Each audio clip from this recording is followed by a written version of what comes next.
تھی، جواب میں خاموشی۔ تو میں آپ کے سامنے یہ مقدمہ رکھتا ہوں کہ آپ نے ایک عورت کو سال بھر جیل میں رکھا، اس کو 3rd کلاس جیل میں رکھا، اور عدالت میں پیش ہونے کے بعد آپ نے کہا کہ ہمارے پاس کوئی ثبوت نہیں ہے، نہ جرم کا ثبوت ہے نہ جرم میں معاونت کا ثبوت ہے، تو پھر یہ چور چور چور کی آواز کیا تھی؟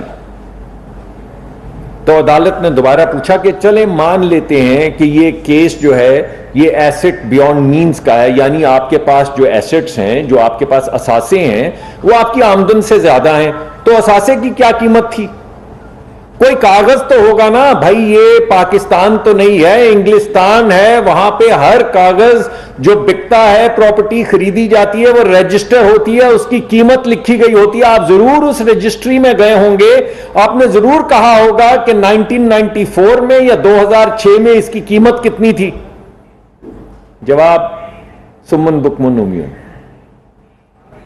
کہا چلیں چھوڑ دیں اس بات کو، یہ بتا دیجئے کہ آپ نے آمدن کا تو ضرور اندازہ لگایا ہوگا، آپ نے انویسٹیگیشن کی ہوگی، تو آمدن کتنی تھی؟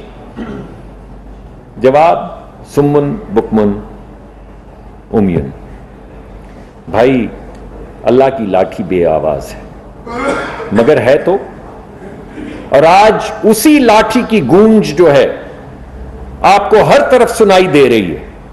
اب آج اس لاٹھی کی گونج کے اندر، اللہ کی بے آواز لاٹھی کی گونج کے اندر وہ فیصلہ پڑھیں جس میں لکھا گیا تھا کہ بیہائنڈ ایوری ویلتھ، اور جو بھی لکھی تھی فارسی، از اے کرائم۔ وہ کیا فیصلہ تھا؟ اب آج میں پوچھتا ہوں وہ سسیلین مافیا جو لکھا گیا تھا، وہ کیا لکھا گیا تھا؟ کون تھا سسیلین مافیا؟ وہ والے فیصلے غلط تھے یا یہ والے فیصلے غلط ہیں؟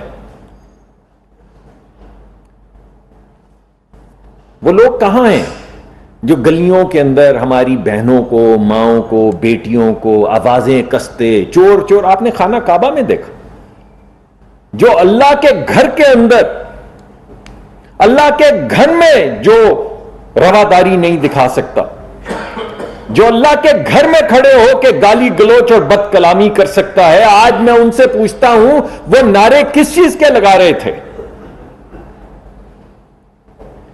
میں پوچھتا ہوں کہ وہ NICL کا جو کیس تھا 24 ارب روپے کا، یا EOBI کا جو کیس تھا 44 ارب روپے کا، یا مالن جبا کا جو کیس تھا، یا منرلز اور میٹلز کا جو کیس تھا، وہ کیا ہوا؟ میں آج دوبارہ آپ سے پوچھتا ہوں کہ وہ صادق اور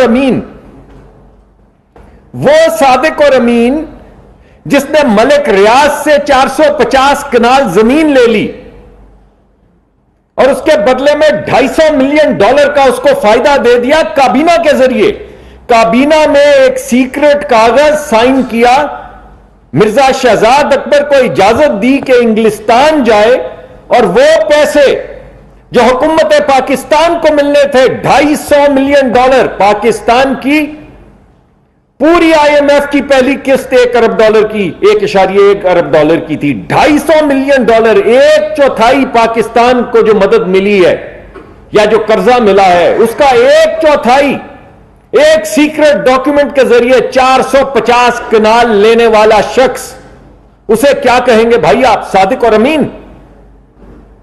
یا وہ شخص جس نے عارف نقوی صاحب سے 3 ملین پاؤنڈ لے کے اسے 250 ارب کا فائدہ پہنچا دیا، $1 ملین کا کوئلے کا پلانٹ جو کے الیکٹرک نے لگانا تھا، اس کو چھٹی دے دی کہ ہمارے پاس بہت بجلی ہے بھائی، تم رہنے دو، اگرچہ تمہارے کانٹریکٹ میں لکھا تھا کہ تم یہ بناؤ گے کراچی کے لوگوں کی سہولت کے لیے، لیکن جاؤ تمہیں معاف کیا، کیوں؟ کیونکہ ہم نے 3 ملین پاؤنڈ تم سے لیے۔ اسے کیا کہیں گے؟ صادق اور امین؟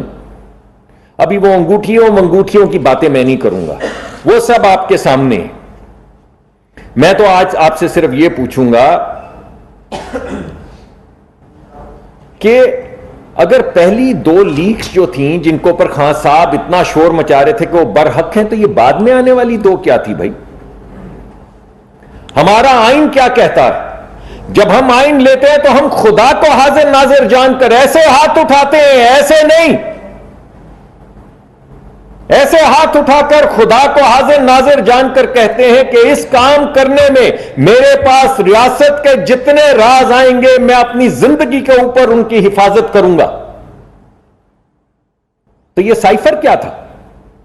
یہ شخص جس کو آپ ریاستی راز نہ دے سکیں وزیر اعظم کے طور پہ، اس کو آپ کیا کہیں گے؟ صادق اور امین. ایک شخص جو راز